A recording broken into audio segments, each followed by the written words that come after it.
it's Leslie Ware of The Creative Cookie, and I am so excited to be collaborating with FabScrap on this DIY series. You are going to learn how to make your own reversible tote.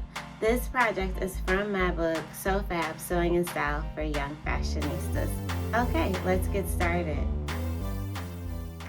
Let's gather our materials. You'll need your sewing basket with general supplies. You'll also need a half a yard of cotton for the bag and another half for the lining. And this will vary depending on what size you decide to make your bag. You'll also need a yard and a half of nylon or cotton strapping, and you could make your own straps with the scraps if you prefer. You'll also need paper to cut out your pattern, and you'll need tape and a Sharpie so you can mark your pattern. I'm so excited to be using fabric that I got from FabScrap to make this bag.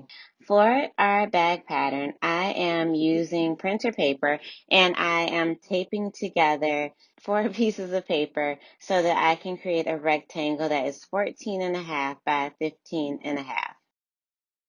After we have our rectangle, we are going to add gussets to the pattern. My gussets are 2 inches by 2 inches, so you add gussets by just cutting out a little square on each side of your pattern.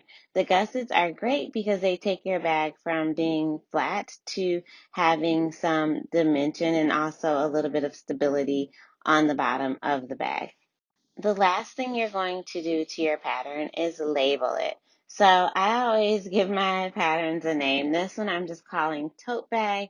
You also want to indicate how many to cut, which for this project we will cut 2 pieces, one for the bag and one for the lining. And an important thing to note is we're cutting this out on the fold.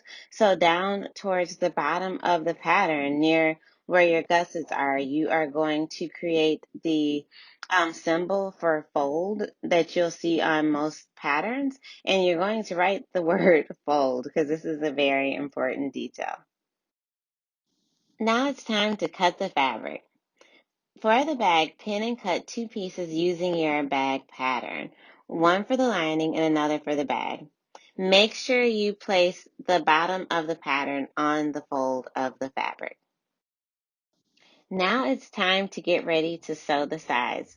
Fold your bag fabric in half with the right sides facing and pin the 2 sides.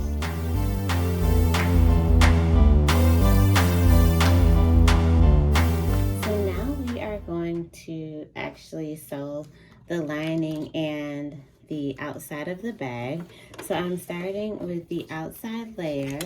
And you can do this by hand or you can do it by machine. If you do it by hand, it obviously takes like a little bit longer. So I'm doing it by machine. So basically you just want to do a straight stitch down each side of the bag.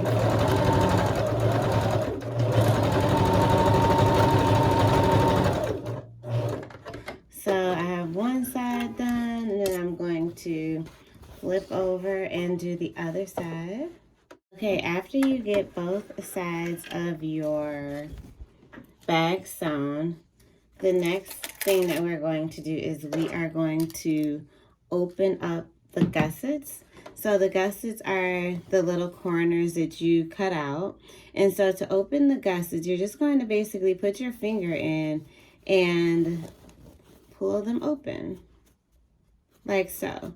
And it's also important that the side seam that you just sewed is flat.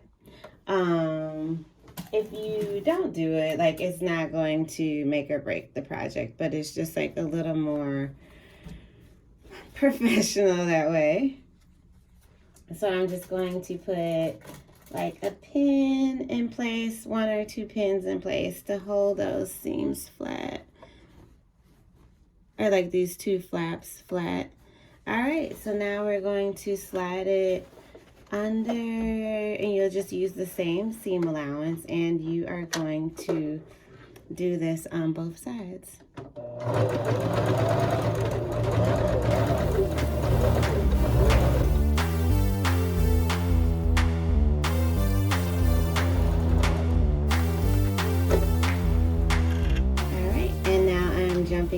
over to sew the other gusset. Alright, and now you have to do the same exact thing on the other side of the bag. After you sew the sides of your bag, this is a good time to add your quote before you add the straps and the lining and sew it all together, because you don't want your fabric marker to bleed through to the lining. So this is a good point to stop, stencil, and then come back and sew it all together. Our next step will be to attach the straps. Pin one strap to each side of the lining so they form a U shape hanging downward on the right side of the fabric. Make sure that the ends are an equal distance apart from the side seam. Use a temporary stitch, like a basting stitch, to hold the straps in place. Now that you've attached your straps, we're going to add lining. Place the lining inside of the bag with the right sides of the fabric facing. Pin all the way around the outside, which is the wrong side of the bag and the lining. Make sure your straps cannot be seen at this point. So we're just going to sew around in a circle. I like to leave 2 extra pins so I know where to stop, because you're going to need to have a hole so you can turn this inside out. And we're almost done. Alright, I just sewed through the first strap. And now we're sewing through the side seam, the first side seam.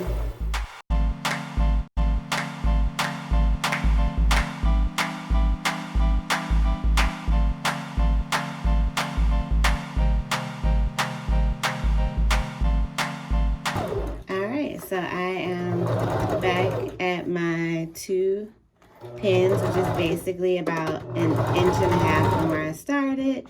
And now I'm going to take this off and turn it inside out. And we're almost done with our tote. Okay, now it's time to finish the bag.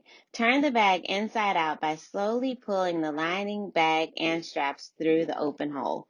Once your bag is turned inside out, you could give it a press. If you are sewing by machine, you can carefully top stitch around the open end of the bag to close the hole and secure your straps. Another option is to do a whip stitch or invisible stitch to close the hole by hand.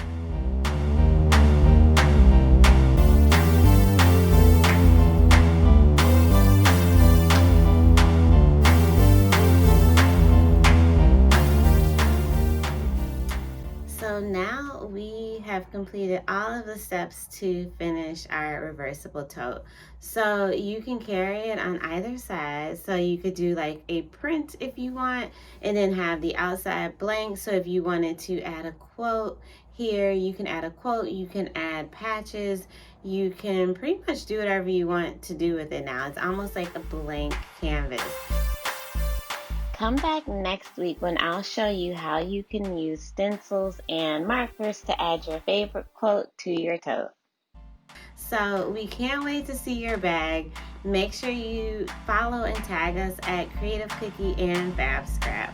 Thanks so much and happy creating.